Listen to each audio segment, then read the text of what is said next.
오늘은 종려 주일입니다.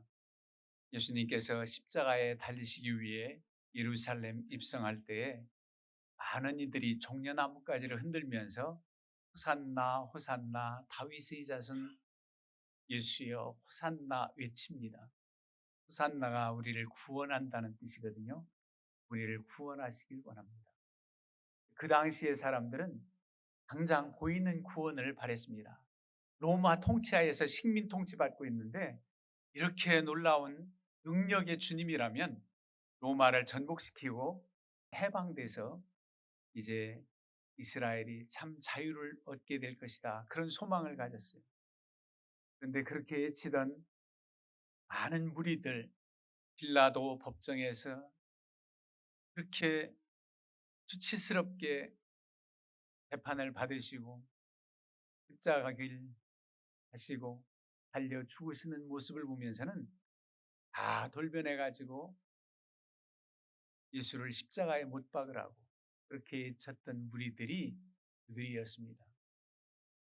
그들은 주님을 더 알지 못하니까 그렇다 할지라도 주님과 3년 반여 동안 공고동락하며 주님을 잘 아는 제자들마저도 우리 주님을 기대했다가 우리 주님께서 그렇게 십자가에 달려 죽으시는 그 길을 걷는 모습을 보고 다 실망해서 뿔뿔이 흩어집니다. 그때 주님께서 하신 말씀이 오늘 본문입니다. 보라, 너희가 다 각각 제 곳으로 흩어지고 나를 혼자 둘 때가 오나니 벌써 왔도다. 여러분, 주님과 함께하는 제자 끝까지 함께할 수 있어야 되는데 다 각각 제 갈 길로 갔다 흩어졌다는 겁니다. 그리고 나를 혼자 두었다. 그러나 혼자 있는 것이 아니라 아버지께서 나와 함께 계십니다. 제자들 다 떠났다 할지라도 성부 하나님은 나와 늘 함께 하신다. 그렇게 고백하면서 어려운 십자가를 우리 위에 지신 것입니다. 주님께서 함께 하신다. 성부 하나님이 함께 하신다는 뜻은 요한복음 8장 29절에도 이렇게 기록하고 있습니다. 나를 보내신 이가 나와 함께 하시도다. 나는 항상 그가 기뻐하시는 일을 행함으로 나를 혼자 두지 아니하셨느니라. 주님을 홀라 두지 아니하시고 성부 하나님이 늘 함께 하셨다는 겁니다. 왜냐하면 그가 기뻐하시는 아버지 하나님의 뜻을 행함으로 늘 함께 하셨다 그랬습니다. 그래도 주님의 사랑을 받고 주께 훈련받은 제자들만은 끝까지 함께 했었으면 하는 안타까움이 있잖아요. 어찌 저렇게 약하게 넘어지고 주님을 모른다고 부인할 수 있었는가. 분명 제자들을 세운 목적이 있어요. 주님께서 세우신 목적이 뭡니까? 마가복음 3장 14절에 말씀하신 대로 이에 12를 세우셨으니 자기와 함께 있게 하시고 또 보내사 전도도 하며 귀신을 내쫓는 권세들 주려고 제자들을 세우셨다는 겁니다. 첫 번째가 자기와 함께 있게 하시고입니다. 주님께서 예로워서 함께 있게 하려고 제자들을 뽑았을까요?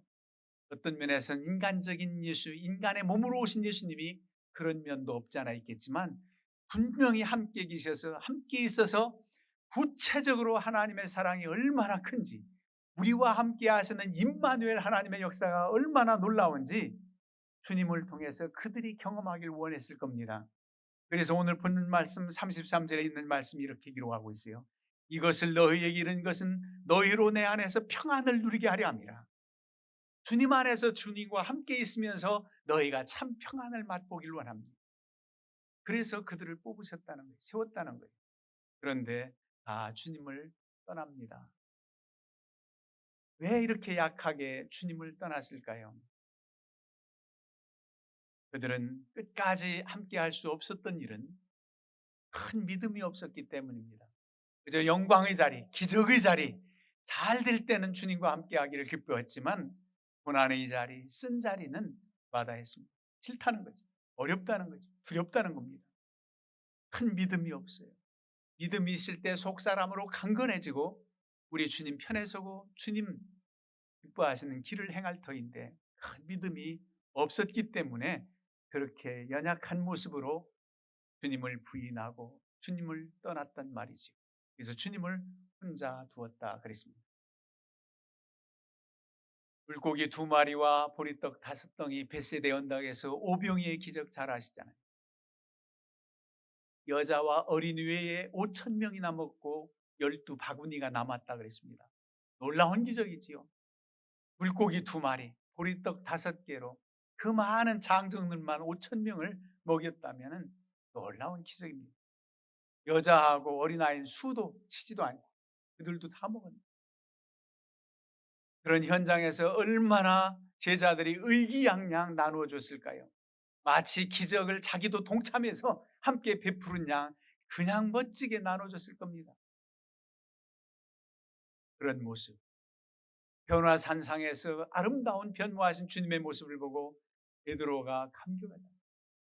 여기 초막 셋을 지어서 하나는 주를 위해서, 하나는 엘리야 모세를 위해서 지어드리겠나이다. 산 아래로 내려가자. 주님께서 그렇게 말씀하시지요. 난 영광의 자리에, 기적의 자리에 그들은 기쁘게 참여했을 겁니다. 그런데 주님께서 붙잡혀 가시고 빌라도 법정에서 아무런 힘도 못 쓰고 그렇게 사형원도 받을 때에 제자들은 함께 할 수가 없었어요. 함께 하지 않았어요. 그 함께 하지 않은 것이 그렇게 믿음이 없었다는 거죠. 두 번째는 기도로 준비되지 않았어요. 기도할 때에 큰 시험을 이깁니다. 큰 고난을 이길 수 있어요. 예수님께서 제자들과 함께 겟세마네 동산에 가셨잖아요. 십자가 달려 죽으시기 위해서 온 인류를 구원하시기 위한 그 길을 걷기 위해서 인간의 몸을 입고 오신 주님이 십자가형이 얼마나 고통스럽다는 것을 알기에 주님께서 준비 기도하신 겁니다. 아버지여, 이 잔을 옮길 수만 있다면 옮겨주옵소서. 이 쓴 잔, 십자가를 져야 하는 이 고난의 잔을 옮길 수만 있다면 옮겨주옵소서. 인간적인 모습이지요. 그러나 주님의 위대하심이 어떻습니까? 나의 원대로, 나의 뜻대로 마시옵고 아버지의 원대로 하옵소서.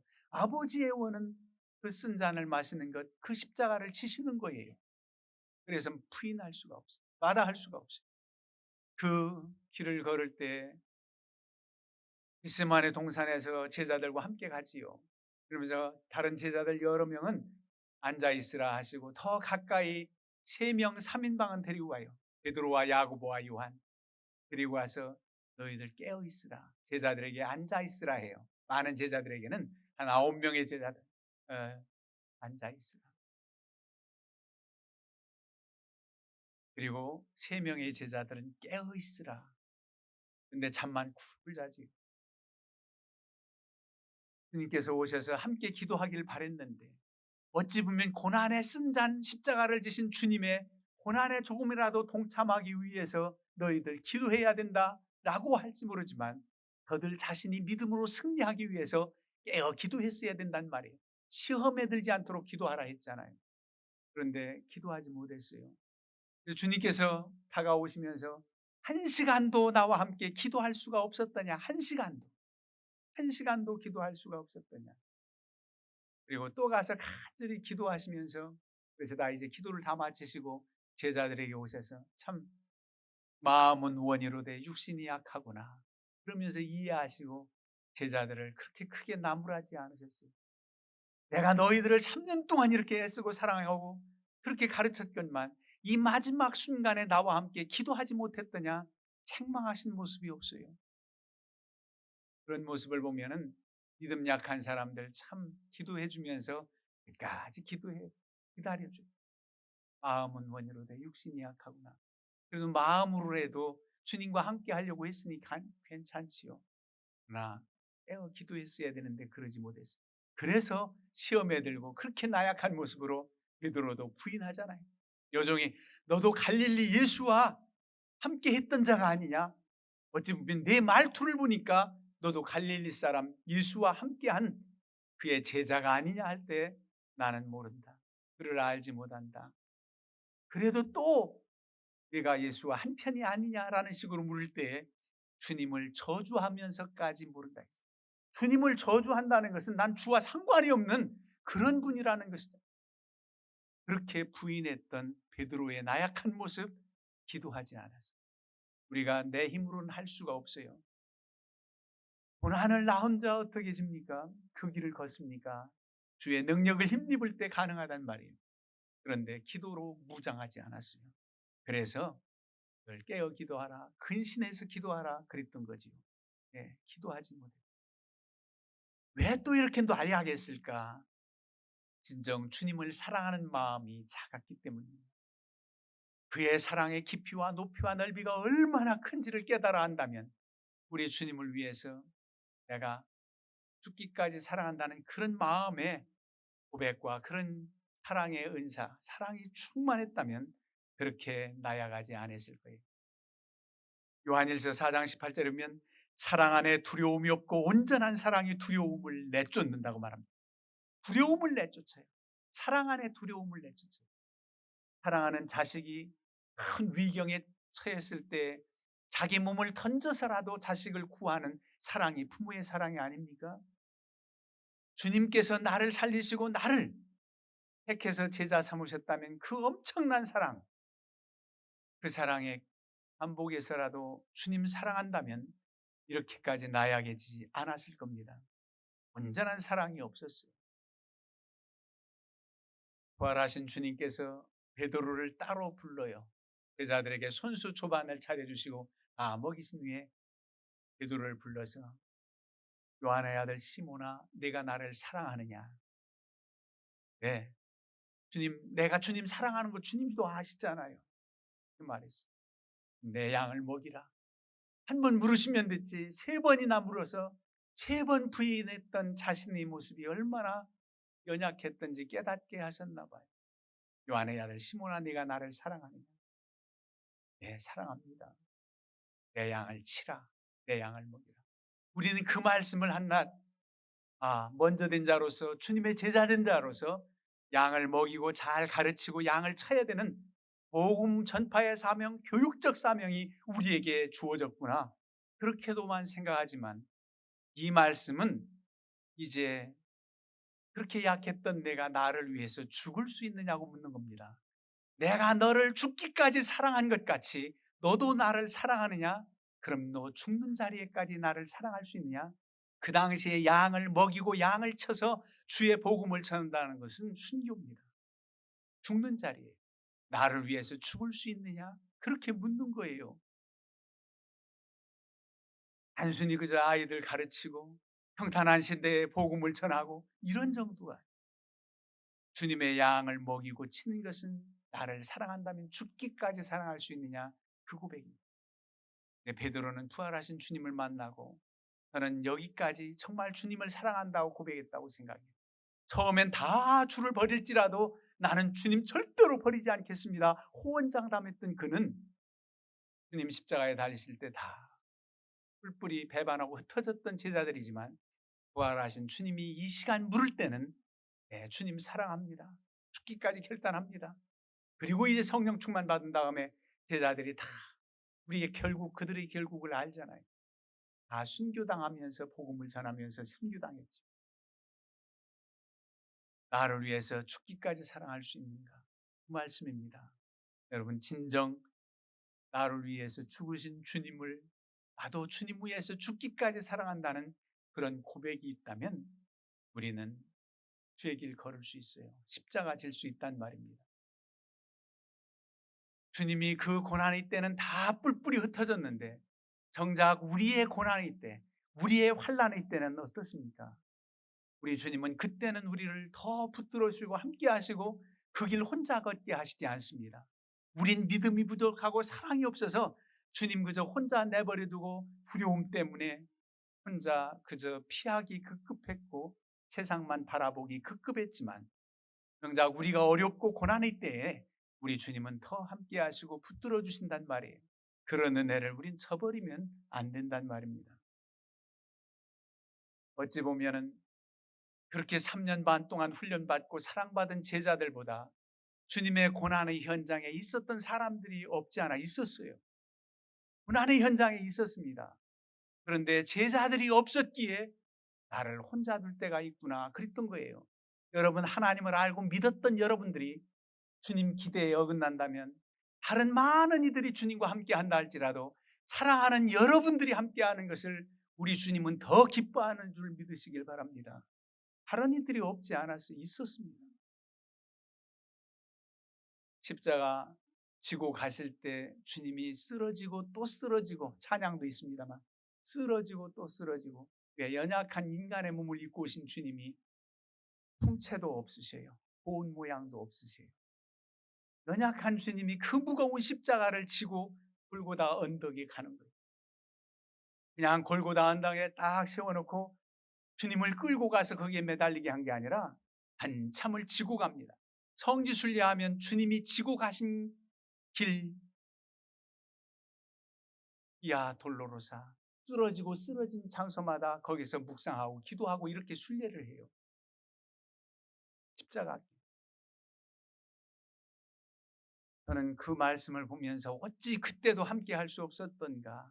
그렇지, 주님 잡혀 십자가에 달리시기 전날 밤 그렇게 부인하고 너도 예수 한 편이지, 그와 함께 한 자지, 들통날까 봐, 고난을 당할까 봐 다 뿔뿔이 흩어졌단 말입니다. 저는 그 말씀을 보면서 그렇게 약하면 주님 그 고난의 현장 지고 가실 때 좀 변장이라도 해서, 거짓골로라도 해서 좀 거기 같이 갈 수 없었나, 이 정재민의 발상입니다. 좀 함께 할 수 없었나, 너무 안타까워요. 그런데 보세요, 브레니오 시몬 아시티요, 시몬이 그 자리에 함께 갔어요. 너무 주님이 연약해서 진도가 안 나가니까 구레네 시몬 네가 져라. 네. 왜 그렇습니까? 예수님이 그렇게 약했다는 모습을 보면 나귀 새끼, 어린 나귀 새끼를 타고 입성하신 것을 보면 알아요. 나귀를 탄다, 어린 새끼를 탄다? 체중 많이 나가는 사람 못합니다. 그 연약한 몸이 십자가를 지고 갈 때 얼마나 어려운지. 그래서 구레네 사람 시몬이 지고 가요. 주님 곁에 따랐던 사람입니다. 그런데 보세요, 초대교회 구레네 시몬의 집안이 얼마나 하나님의 은혜를 입었는지. 세상에서 호유호세가 잘 먹고 잘 살아서 은혜 받았다는 게 아니라 바울 사도는 그렇게 말합니다. 루포의 어머니는 내 어머니라. 루포가 구레네 사람 시몬의 아들입니다. 그러니까 루포의 어머니 구레네 시몬의 아내가 사도 바울의 어머니라고까지 충성 헌신했던 그런 집안이 됐다는 겁니다. 그래서 억지로 진 십자가도 그런 은혜를 입었다, 우리가 그렇게 말하잖아요. 얼마나 달게 주님 옆에서 십자가 함께 거들었다면, 그런 생각을 해봅니다. 그런가 하면은 십자가 형 받을 때 주님 곁에 있었던 사람들이 있습니다. 바로 요한복음 19장 25절에 나와요. 예수의 십자가 곁에는 그의 어머니와 이모와 글로바의 아내 마리아와 막달라 마리아가 섰는지라. 그리고 그때는 사도 요한 한 사람은 있었어요. 연약한 힘없는 여인들, 그런 이들만 십자가 형 받으시는 그 현장에 있었단 말이에요. 그의 어머니의 마음은 칼로 찌르듯 그 고통, 내가 십자가를 졌으면 그런 마음이었을 겁니다. 다른 여인들, 그 믿음의 여인들도 마찬가지였을 겁니다. 그런 현장에 그들만 서 있어요. 사랑하는 제자들이 다 뿔뿔이 흩어졌단 말입니다. 여러분, 고난의 현장에 주님 사랑하는 마음이 있었다면 거기 있었을 텐데 그렇게 하지 못했다는 거예요. 마지막 십자가 상에 달려 죽으실 때에 죄를 지어서 함께 달린 두 강도가 있었는데, 어찌 보면 한 강도는 그래도 참 은혜 받은 강도다, 그런 생각을 해봤어요. 한 강도는 우리 주님을 비방하면서 네가 정말 초능력적인 힘이 있다면 나와 당신 살아나가자. 저렇게 조롱하는 로마 병정들, 저 많은 사람들 다 졸도시키고 우리 살아 내려가자, 이런 식으로 말하지 않았습니까? 네가 그리스도가 아니냐, 우리를 구원해라, 그렇게 한 강도는 말해요. 다른 한편 강도는 뭐라고 합니까? 꾸짖어 이르되 내가 동일한 정죄를 받고서도 하나님을 두려워하지 않느냐. 우리는 우리가 행한 일에 상당한 보응을 받는 것, 이 십자가의 형 받는 것 마땅하지만 이분은, 이 사람은 행한 것이 옳지 않은 것이 없다. 어떻게 주님을 알아보았는지. 이분은 죄인이 아니라는 겁니다. 그러면서 예수여 당신의 나라에 임하실 때에 나를 기억하소서. 예수께서 이르시되 내가 진실로 네게 이르노니 오늘 내가 나와 함께 낙원에 있으리라. 이렇게 복을 주셨어요. 여러분 이때 참 한편강도 마지막 십자가상에서 회개하고 우리 주님을 인정하고 영접하고 그날 주님과 낙원에 있던 자가 그분이 아닌가. 여러분 주님을 변호하고 주님을 십자가에 못 박지 말라고 죄가 없는 분이라고 소리치면서 우리 주님 따랐고 십자가상에서 그렇게 몸부림치듯 그랬다면 아마 그 제자들 중에 누구 하나라도 그랬다면 그도 잡혀서 배심죄로 주님을 변호하고 주님 편에 섰다는 배심죄로 아마 십자가에 달려 같이 죽게 되지 않았을까. 그 자리에서 함께 죽어도 낙원에 함께 있는 그런 은혜가 있는데 어느 누구도 죽는 현장에 함께 하지 못하고 그저 회개한 강도 한 사람이 주님과 함께함으로 낙원에까지 있는 그런 모습을 생각해 봅니다. 마지막으로 주님 시신을 함께한 사람, 시신을 장례한 사람, 아리마대 사람 요셉이잖아요. 그는 공의의 회원입니다. 사내들인 공의의 회원으로서 대단한 위치에 있지만 그래도 주님을 믿는 사람, 그리스도 저도 제자라고 말합니다. 빌라도에게 찾아가서 그 시신을 내어달라고 말하니까 그의 위치도 있고 하니까 내줍니다. 그래서 자기의 새무덤에 예수님을 장사 지낸 바가 바로 그가 아리마대 사람 요셉입니다. 대단한 용기지요. 어떠한 불이익이 있을지 몰라요. 예수님을 장사 지낸다고 용기 있게 나가서 그분의 시신을 내어달라고 그렇게 한 아리마대 사람 요셉의 용기가 대단합니다. 로마 통치하에서 아니면 대제사장들에 의해서 미움을 받아가지고 어떤 불이익이 있을지 몰라도 적극적으로 주님 십자가 달릴 땐 말 한마디 못했을지 몰라도 주님 시신이라도 장사해야 되겠다는 그 마음을 가지고 주와 함께 했던 아리마대 사람 요셉을 한번 생각해 보자는 거예요. 어찌 이런 이들이 주님과 함께 했는가. 정작 사랑받고 정작 주님의 제자된 자들은 주와 함께 하지 않아서 나를 혼자 버려둘 때가 있다. 그랬던 것을 생각해 보면서 여러분 고난의 자리에 십자가 자리에 내 믿음 내 결단으로는 어려워요. 주의 성령의 능력과 도우심을 힘입어서 그런 결단을 하고 그런 희생의 자리에 기쁘게 나아갈 수 있는 믿음을 달라고 기도할 뿐입니다. 그리고 여러분들의 순수했던 처음 사랑이 식어졌다면 다시 한번 처음 사랑을 회복하고 주님을 더욱 사랑해야 됩니다. 제가 신학교 때 이렇게 고백했던 것 한번 읽어드리고 마치겠습니다. 당신을 위한 삶, 나를 불러 당신의 종 삼으시면 갈릴리 소금기로 찌든 당신의 발, 야곱 우물 길어다 깨끗이 씻기오리다.